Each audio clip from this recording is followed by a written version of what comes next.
Good afternoon, ladies and gentlemen. Thank you for being here.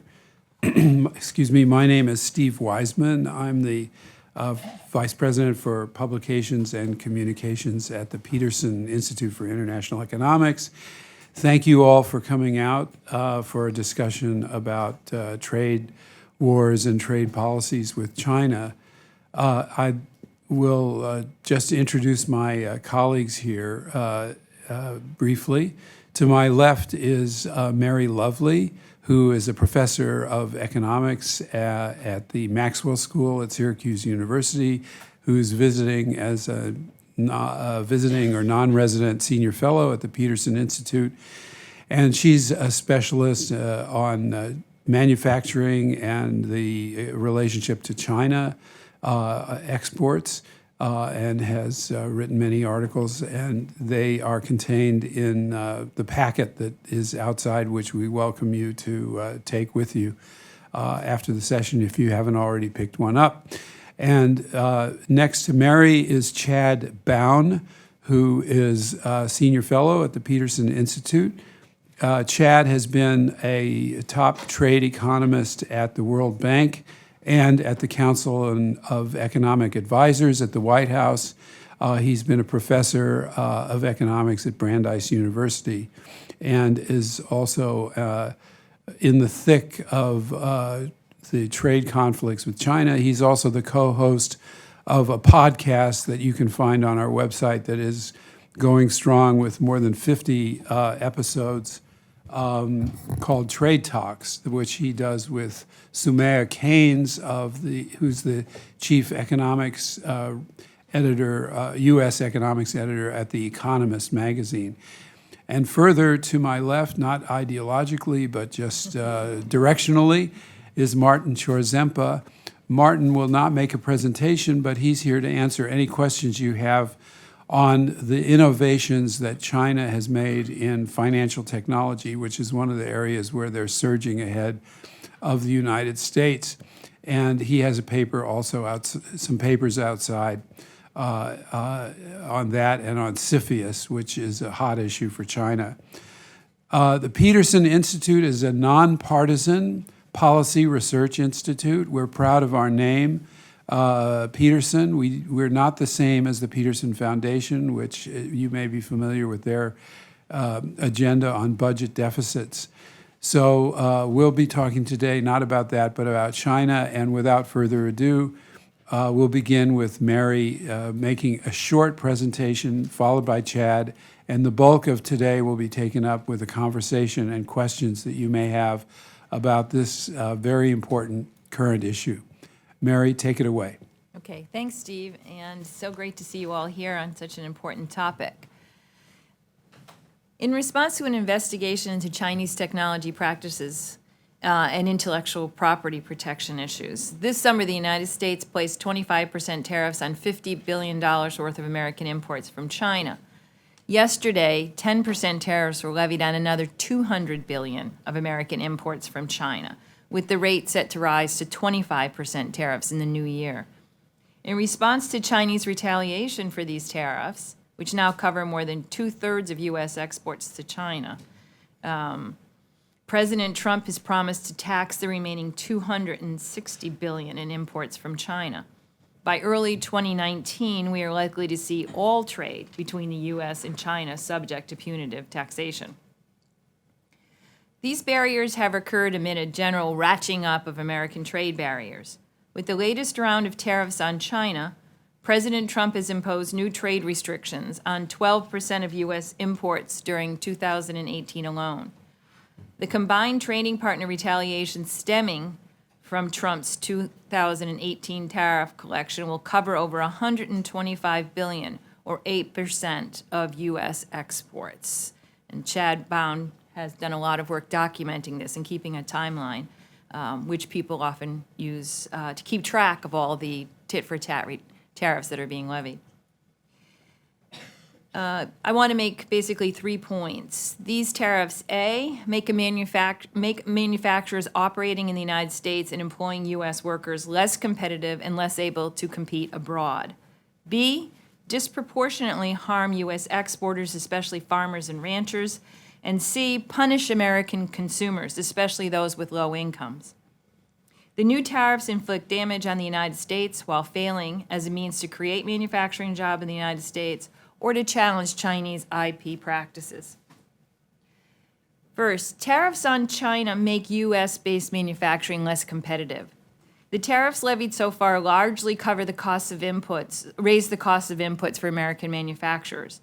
As PIIE analysis of the goods subject to the new taxes shows, about half of the import taxes are levied on intermediate inputs, and another third are on capital goods. A very large share of this trade is between related parties, which means between American-based manufacturers and their affiliates in China, or on purchases from non-Chinese firms operating in China and selling to American firms, such as Foxconn selling to Apple. Raising the cost of these components and machines hinders American-based firms' ability to be cost competitive against foreign-made goods sold here in the United States, and these cost increases come on top of burdens for higher prices for steel and aluminum, which I'm sure you're aware. American exporters are doubly hurt by the current trade conflict. On the one hand, their production costs are higher, thanks to higher tariffs on imported inputs. And on the other hand, by the higher tariffs they face when they sell into overseas markets. So they're hurt on the cost side, and they're hurt when they try to sell. In 2017, the U.S. exported $10 billion in finished automobiles to China, sales that are now surely lost by the retaliatory 40% tariffs now faced by U.S. exporters into the Chinese market. As you well know, China lowered its auto tariffs on all other producers except the United States because of the trade war. Soybeans, fruits, nuts, all various agricultural growers, pork farmers, and ranchers are all facing higher barriers to foreign sales, losing access to customers who may never return to U.S. suppliers. Lastly, the new tariffs punish American consumers. While the first two waves of China tariffs targeted American manufacturers, the U.S. consumer is increasingly feeling the effect directly at the cash register.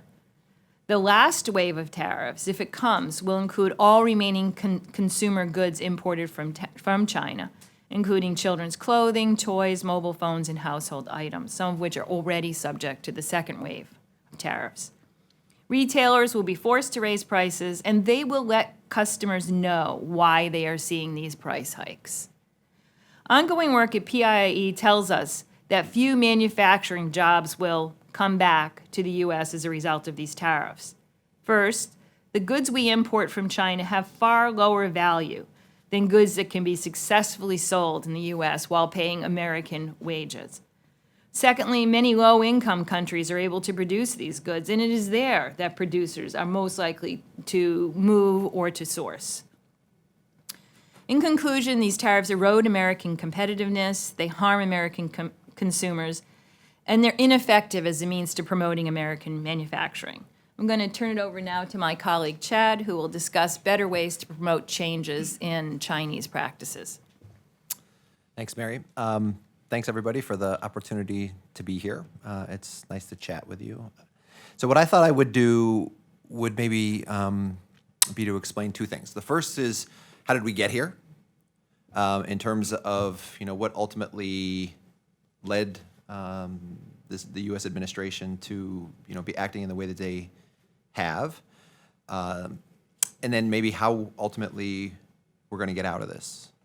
So, how did we get here? I think even if President Trump hadn't won the election, this was going to be a moment in time in which there was going to be a challenging interaction between the United States and China on trade. China came into the World Trade Organization in 2001.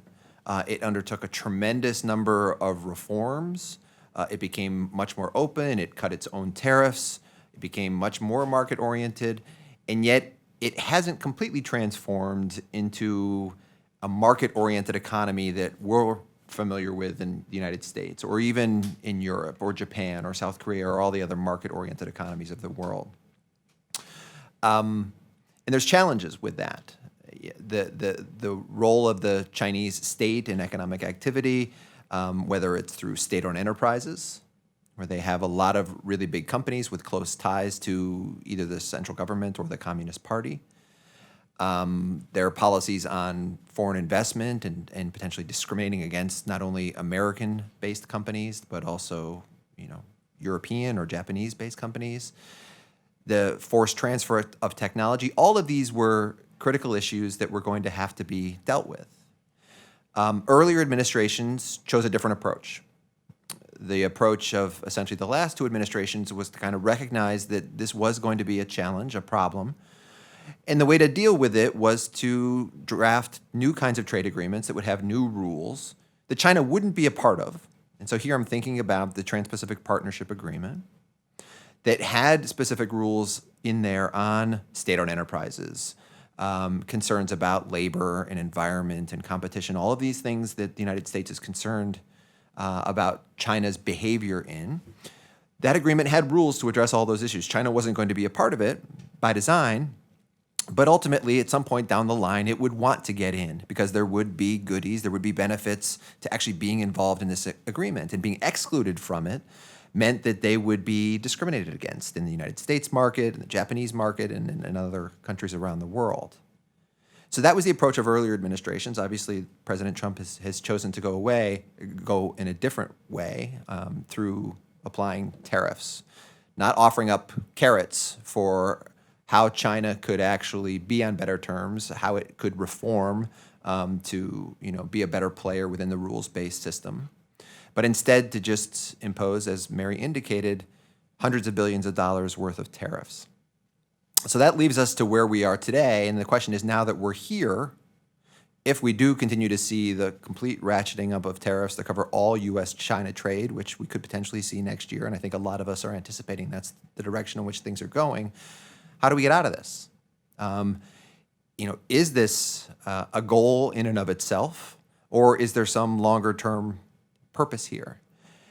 And I'm not going to profess to know the strategy of the administration, and they have been, I think, holding it very close to the vest what their potential strategy might be. But I think it is important to note that behind the scenes, there are other players that are actively engaging on these issues. They're trying to figure out how to get us out of this mess. And so, in particular, the European Union, Japan, and potentially the U.S. Trade Representative as well, are right now working together to negotiate new rules. So this is the trilateral process that's been going on over the last 10 months or so, basically since the WTO ministerial meeting last December in Buenos Aires, to try to write down new rules that would be potentially embedded in the World Trade Organization to address these big concerns that we have with China. And it's not just American concerns with China. These are concerns basically that all of the market-oriented economies have on China's failure to transform to become more market, on its state industrial subsidies, on its forced technology transfer and mistreatment of foreign investment. These are the big issues. So they're writing new rules now, largely behind the scenes, but at some point in time, they will have drafted these rules, and the question will then be, is there going to be an offer put on the table? Is there going to be an offer to China that says, would you be willing to sign up to these new rules if we put them into a trade agreement, something like the WTO, that might make them enforceable? Meaning that China, if you don't live up to these things, then you could still be subject to the kinds of tariffs that you're facing today, but it would be internationally sanctioned. It would be in a rules-based system, which is what the WTO framework ultimately provides. Greater certainty, greater due process, and things like that, unlike the world in which we're living right now. So that's potentially a way out of this. The other, I think, major economies in the world trading system have recognized that this is a critical moment, and they're actively working to kind of draft new rules and to think about how to make them enforceable in ways that would entice China to join, but also get America back to the table as well. And I think this is important because we don't know what a world without a fully functioning rules-based trading system ultimately looks like. the World Trade Organization that is now in a bit of disarray. This is a system that the United States developed over 70 years. It largely mirrors what America wants in terms of the rule of law and having dispute settlement provisions that are enforceable. This is a system, despite what some politicians might say, this is a system that Americans designed, and it's worked extraordinarily well. It faces challenges now that we have to think about dealing with this China issue especially. But if that can be worked out, there's a lot of reason to try to save or salvage or build from, I think, the system that's already out there. Okay, so with that, I think I'll stop. There's a lot to talk about with China, with these tariffs, with the way the relations are going, and I think, I know I am, but also Mary, and even though Martin is sitting over here quietly, he's an expert in a lot of other things beyond even the financial things that Steve talked about, is certainly on the investment and CFIUS side too, so I think we'll be happy to take your questions. Should emphasize again that a lot of the background material is available in the packets outside, so you don't have to write everything down and take notes. It's there for background, and of course, Chad and Mary and all our folks are available for questions. First question over here, sir. So how do you explain, like, even after the U.S. imposing the tariffs on China, that it seems like the stock market's not pricing that in. So how do you explain that? Do you foresee that happening in the future, or is it going to take time to price in, or how do you explain that? We're trade people and not sort of forecasters and stuff, so don't put any money on whether it's that we're about to say. I think one thing that's important to note is, as important as even I think international trade and trade policy is, the United States is such a large economy. The trade, it's only a fraction of what the United States does. And right now, the tariffs that we have put on, as Mary indicated, I think we're now up to, what did I say, 12% of U.S. imports and 8% of U.S. exports. That is only a fraction of overall U.S. GDP. It means costs are going up, prices are going to go up in those segments of the economy. But the rest of the economy is doing relatively well. And so, I don't think there's, certainly not amongst the experts that we talk to, is there any sense that, what's happened so far that we should expect the United States to fall into a recession immediately, right? That's not really what we're talking about here. It's more the question of what happens to America's competitiveness when these kinds of policies go in place. And as Mary indicated, when you raise the cost of a lot of your inputs, whether it's steel or aluminum or all of these parts and components that now have 25% extra taxes on them coming in from China, that makes American companies that have to pay these taxes much, much less competitive than companies in Europe or in Japan that don't have to pay these taxes. And so when our companies trying to make things here in the United States to compete in Asia or in Latin America or in Europe with all those other companies out there in the world, they're just finding it a much more difficult and challenging time. It may not show up through stock prices, but it is ultimately going to affect both their sales and then sometimes their decisions about where they choose to build a new facility to produce something. If it's no longer competitive to produce it in the United States because of these higher taxes, they'll build that next plant in South America or Asia or Europe and not provide the jobs here. I think that's kind of the bigger worry. Yeah, I think that is the big worry, that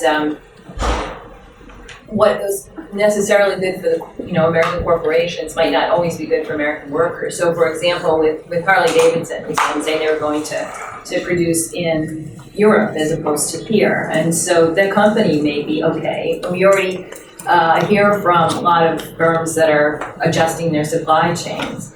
That is different than what is in the best interest of American workers. So I think that's a distinction.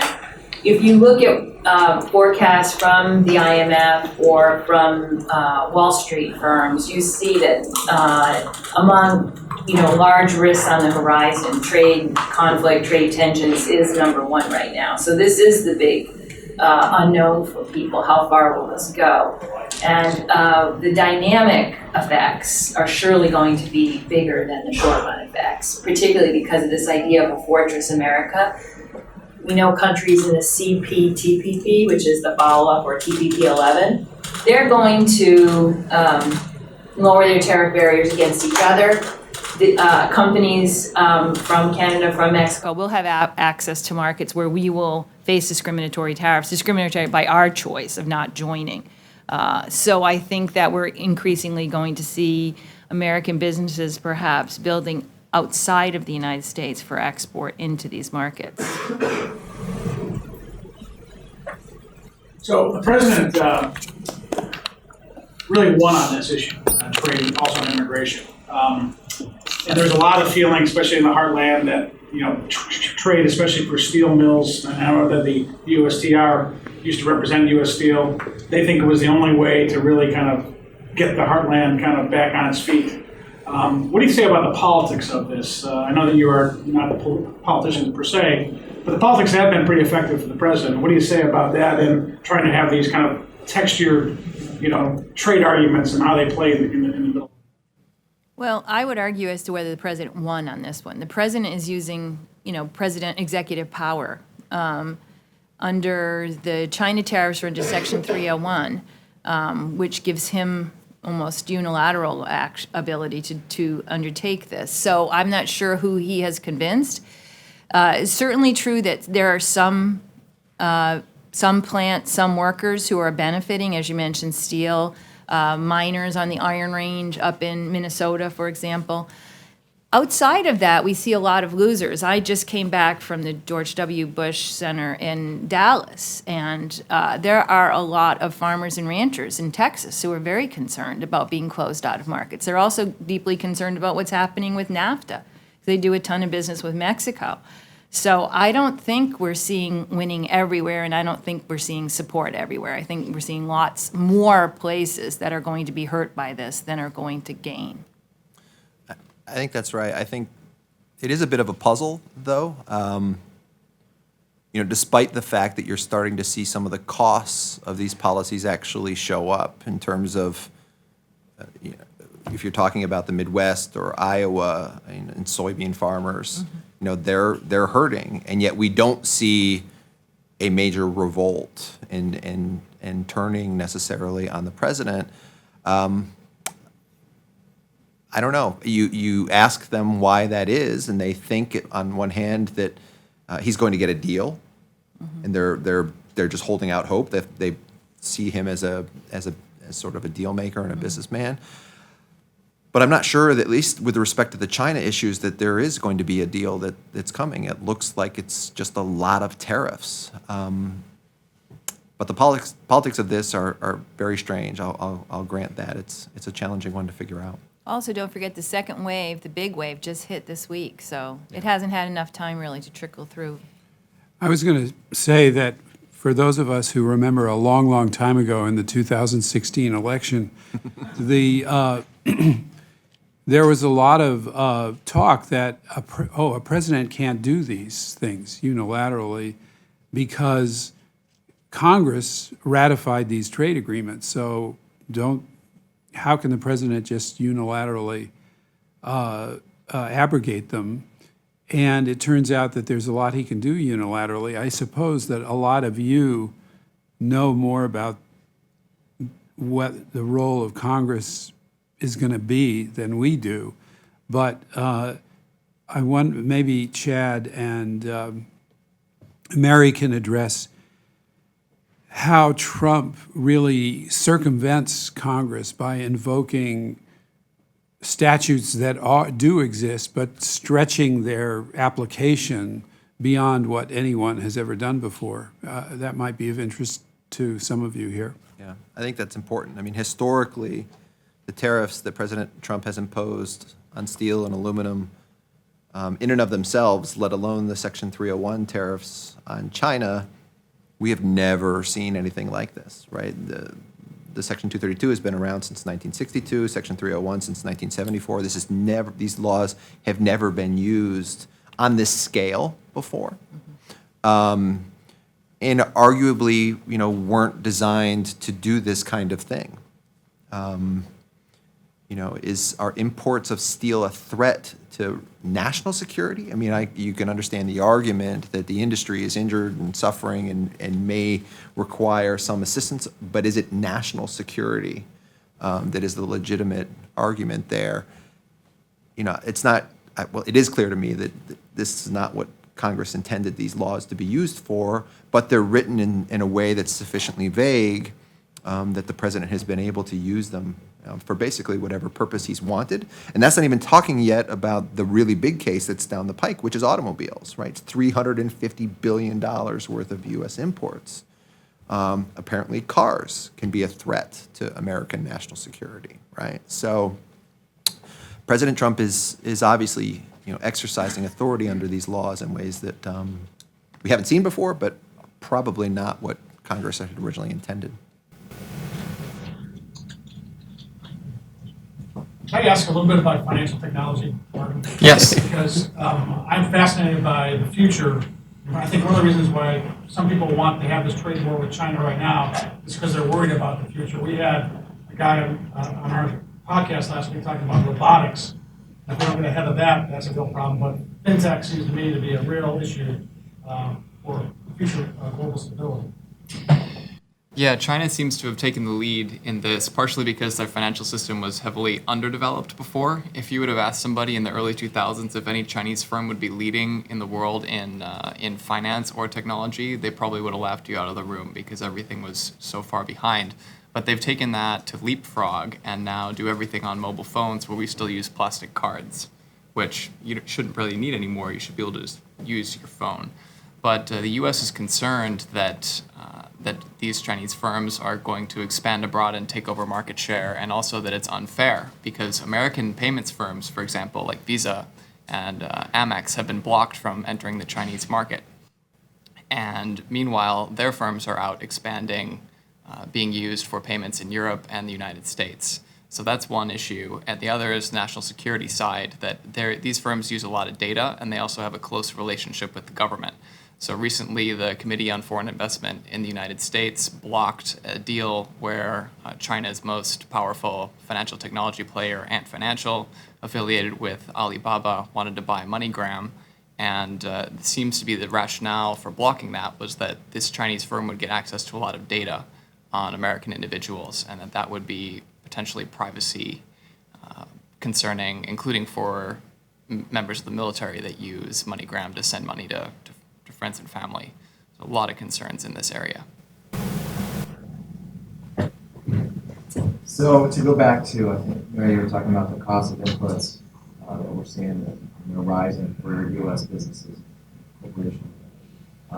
As we see yet another wave come, what sector do you think, I know you're probably still gathering data on this, but what sector do you think is going to hit hardest? You've got tech and finance, auto, transportation. Do you have a sense yet what might get really hit hardest?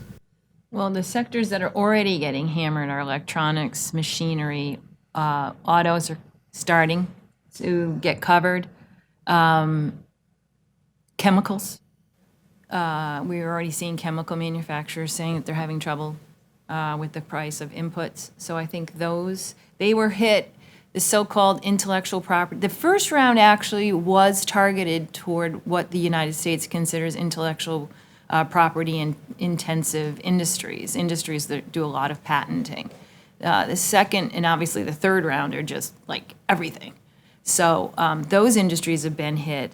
What the Trump administration did was they didn't hit your name line final goods, but they were hitting the inputs into all these industries, which of course are going to trickle through to the final consumer, because if the, semiconductors and hoses and cords and everything inside my electronic device is more expensive, it's going to affect me. So they're the ones that are going to get really hit. Can you talk a little bit about your research on the multinationals too? I was going to say, yeah. Yeah, I mean, the interesting thing about U.S.-China trade that I think is not very well appreciated is that 60% of it is between U.S. companies and non-Chinese enterprises operating in China.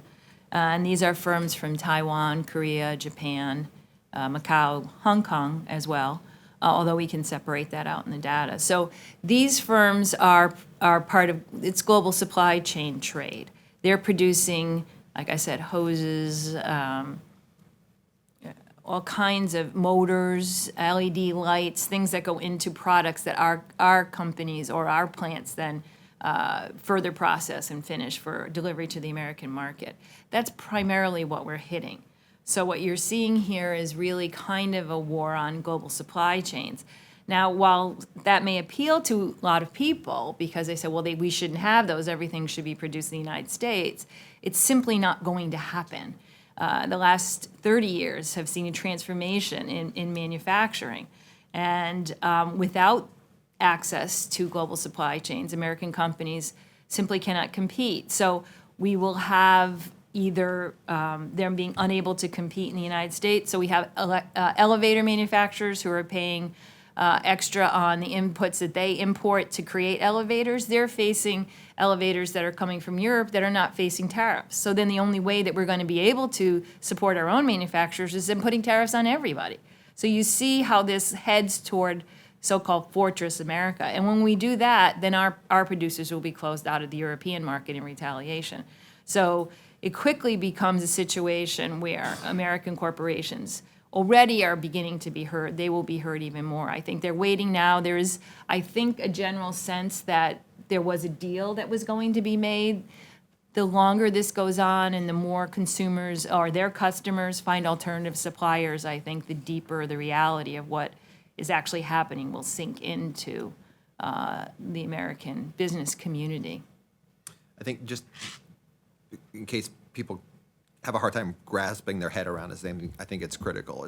The issue is a lot of the stuff that we're importing from China that we're hitting with tariffs is actually being made, assembled in China by American companies or the subsidiaries of American companies, of European companies, of Japanese companies in China. So you're not hitting Chinese companies, you're hitting Western companies with these tariffs.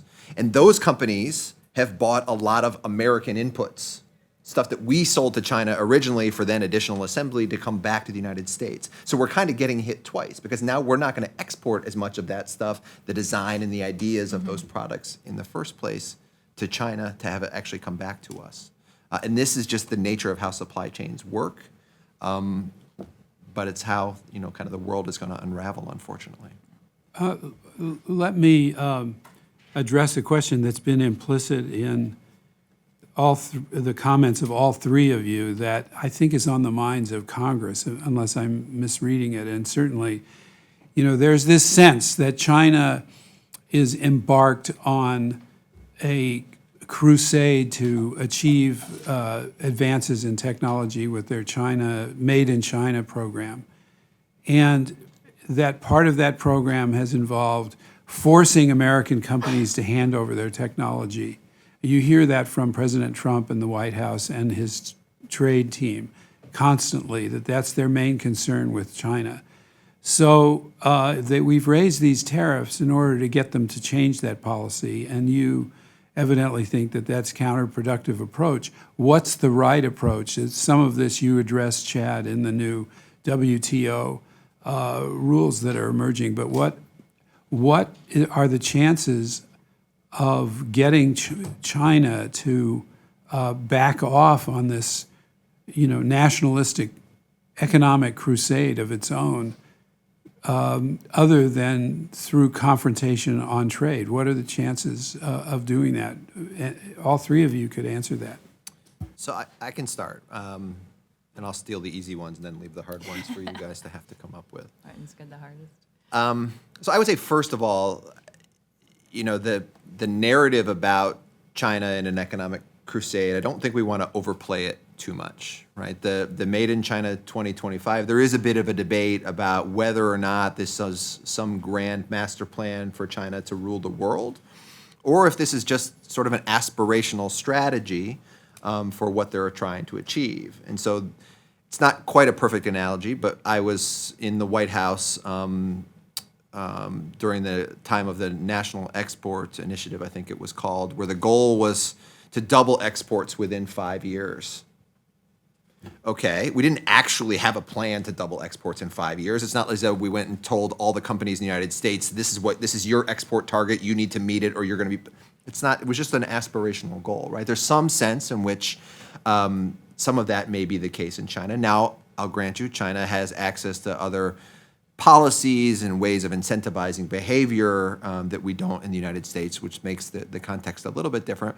But I don't think we want to over-dramatize the kind of the concern, at least in all sectors. There are some sectors which may be more sensitive than others. If we're talking about, the ones that have access to data and privacy concerns or artificial intelligence, which may actually have legitimate national security concerns, but not everything fits into that bucket, is I guess where I would start. Some of the ways in which we've started to deal with it already, I think, is what Congress has done through the reform on the CFIUS procedures and mandating enhanced, at some level, export controls for some of this more sensitive technology. Now, we're still going to see how the regulations ultimately get implemented for this process starting this fall, and Martin can explain more about this because he's been following it very closely for us. But I think that's one area in which we can have, positive developments. The U.S. government telling, companies that you're not allowed to transfer certain technologies, and American companies being able to rely on that as an excuse when they're asked by a counterpart in China to share their technology, saying, I'm not allowed to because the U.S. government says that I can't, and there'll be penalties if I do so. That's probably a positive thing, provided it doesn't go too far. But then I think the last one is cooperation with allies and trading partners that are also facing the same kind of concerns. And whether that's through the WTO or something like that, I think that's critical. Now, it's hard, though, because at the same time that we do have all these big concerns going on with China, unfortunately, the administration has made it increasingly challenging for other countries to be willing to work with us. When we impose, $6-7 billion worth of tariffs on steel from Europe, or $12 billion worth of steel and aluminum tariffs from Canada, similarly with Japan, it makes it challenging for those countries politically to be able to trust the United States, even if they have the same underlying concerns with China. And why this is important is if we don't get these countries on our side on these issues, it becomes doubly hard for us. Because then China, what it can do is it can offer incentives for companies coming out of Europe or Japan or where have you to get extra special access to their market. Mary gave one really great example of what's happened with automobiles. In retaliation for President Trump's tariffs, Chinese tariffs on U.S. cars made in the United States shipped to China are now at 40%. At the same time, they cut their tariffs to 15% for cars coming in from Europe or Japan. So now American automobile producers are being extra discriminated against. They can do the same thing as well, potentially on investment issues or on technology issues. So I think it's important for us to think through what our long-term strategy is in working with allies, I think, on these types of issues. I would say we have to consider the possibility that the administration doesn't actually want a deal with China. They don't actually want China to change its practices. They instead want to push U.S. firms to disengage from China, to move their supply chains out of China, not transfer any more technology there, because they potentially consider China to be a long-term security threat, and that allowing China to develop its technology to a greater level will allow it to have better military competitiveness with the United States. And they believe that they can stop that by blocking some of these acquisitions in the United States, blocking exports there, and moving American firms out. And if you believe that, then the best deal for them is not to come up with any sort of negotiated agreement, but instead to keep the Chinese guessing and keep imposing these barriers so that they move away. But the risk of this strategy is that the Chinese have already become much better at innovating themselves. And they've shown that if they're not able to pay American firms for technology, they can go in and hack it and get it for free. And if they're not able to buy it in any other way, then they might decide that they're going to start investing a lot of money in developing alternatives to American technology instead of buying it. One of my colleagues has done some research showing that the amount of money that Chinese pay to the US to license technology has been increasing enormously in the past years. That might go down and harm the competitiveness of American companies going forward. And if you consider that China is a threat and try to cut off, you might actually make China a self-fulfilling prophecy. You could make that true even if it's not necessarily doesn't necessarily have to happen, and that could lead to conflict that goes far beyond a trade war. Mary? I just think that we don't know enough about China and U.S. trade. When we look at, for example, one of the main complaints or subjects of the investigation in the Section 301 report is forced tech transfer through joint ventures. 80% of the foreign investors going into China today are going in as wholly owned enterprises. That means they don't have a foreign partner. I think that would surprise a lot of people because all we hear about is that they're being forced to have these partners. But that changed radically after they joined the WTO and made reforms.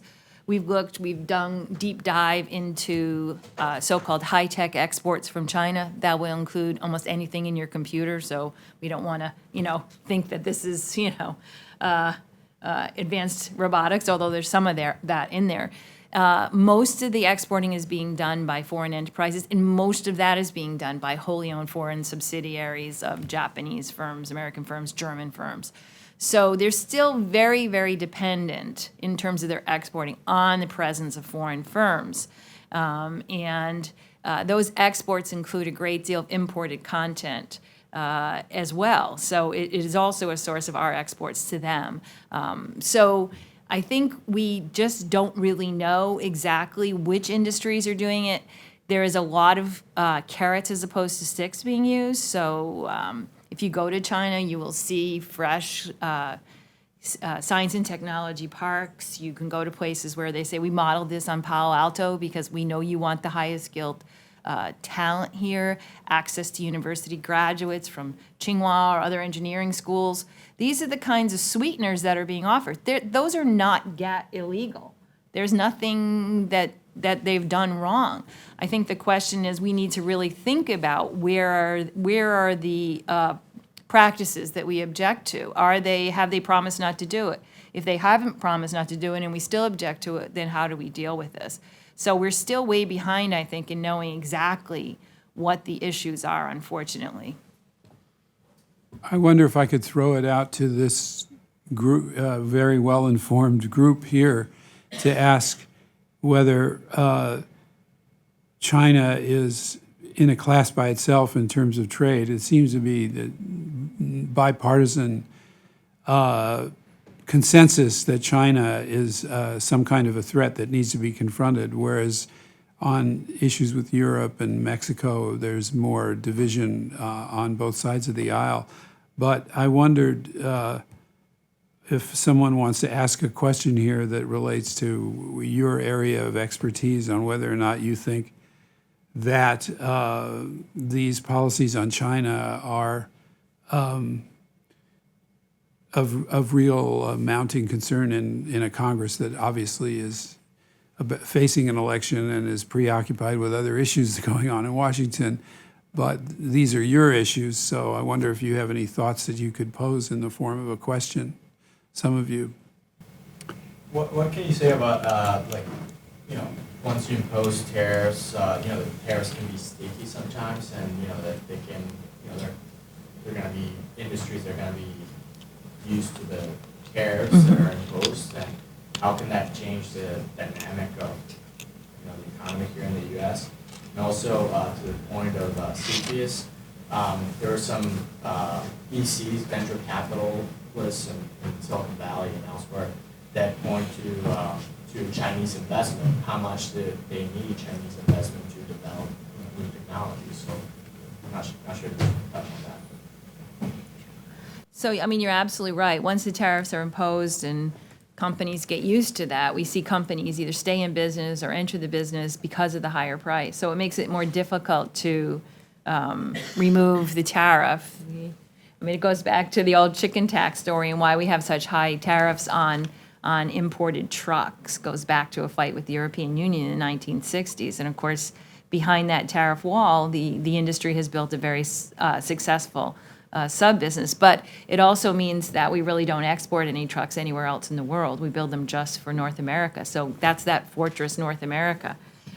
You can imagine, though, on the kinds of things that we're importing from China, we're really not going to be producing them here.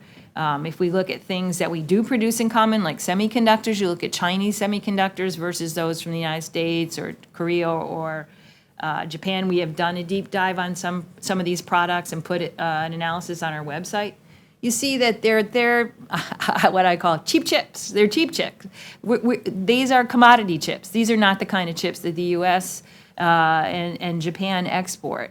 And so those are not going to come. They're going to go to Malaysia or other big electronics exporters. So there is this worry about tariffs staying around forever, but there's a lot of this is just going to be waste, just going to raise costs with no benefit at all.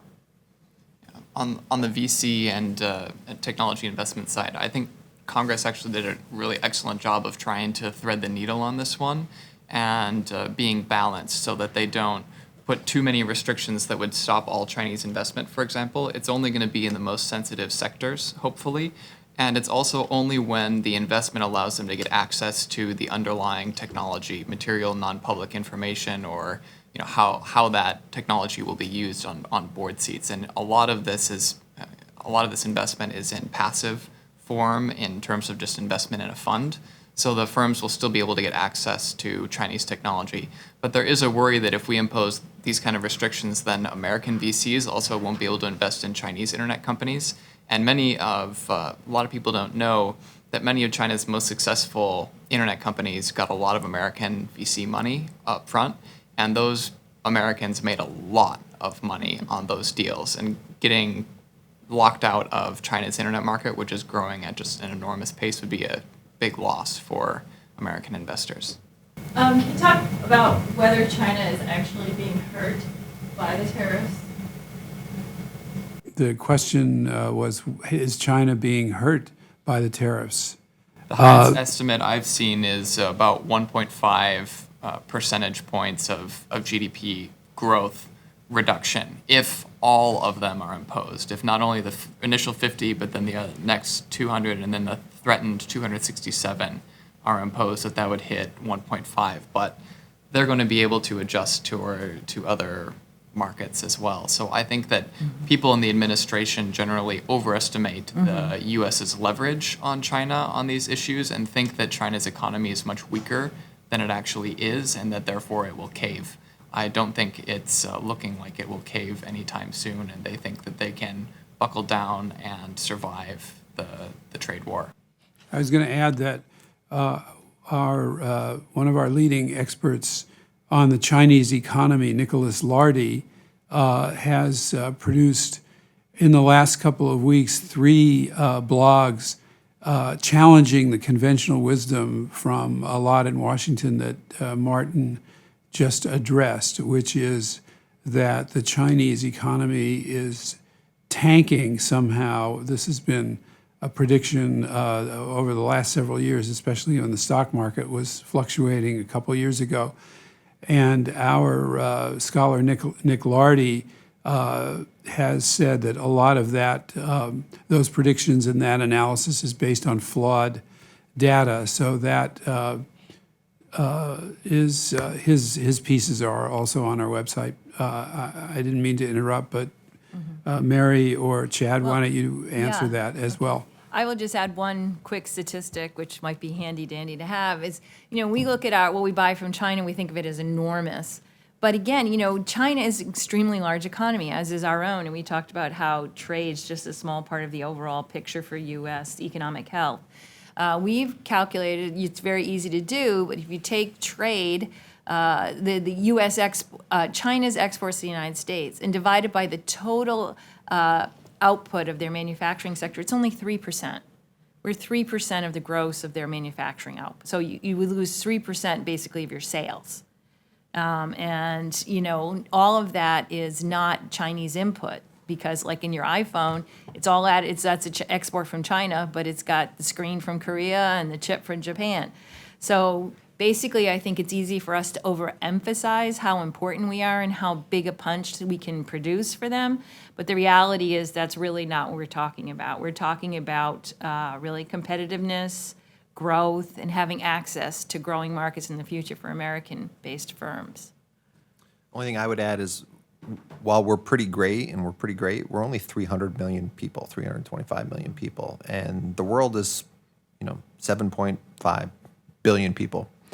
There's a lot of other markets out there aside from the United States that China wants access to, we want access to, and thinking that we are great, but thinking that we're greater than we are and more powerful than we are in the trade sense, I don't think is particularly helpful. I'll conclude by thanking my colleagues, Mary, Chad, and Martin, for coming up to Capitol Hill, and thanking all of you for taking time out from your lunch to come and listen. And again, we're available to help you and answer questions. But thanks again for everyone, and without being too presumptuous, I'll adjourn the meeting.